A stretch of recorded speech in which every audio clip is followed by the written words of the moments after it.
حضرت عمر رضی اللہ تعالیٰ عنہ فرمانے لگے، لوگو تہجد میں کسی کو روتے دیکھ کے یہ نہ سمجھنا بہت بڑا آدمی ہے۔ لا تغرنکم تنتنۃ الرجل باللیل فی صلاتہ، کسی کو تہجد میں ہچکیاں لیتے گڑ گڑاتے دیکھ کر یہ نہ سمجھنا کہ رابعہ بصری ہے، جنید بغدادی ہے، یہ نہ سمجھنا کہ بہت بڑی عورت ہے، بہت بڑا مرد انسان ہے۔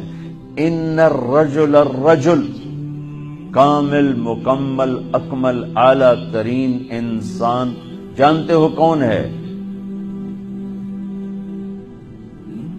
من ادى الامانۃ الی من ائتمنہ ومن سلم المسلمون من لسانہ ویدہ، جو امانت میں خیانت نہ کرے، جو کسی کو دھوکہ نہ دے اور کسی کو تکلیف نہ پہنچائے، وہ سب سے اعلیٰ درجے کا انسان ہے۔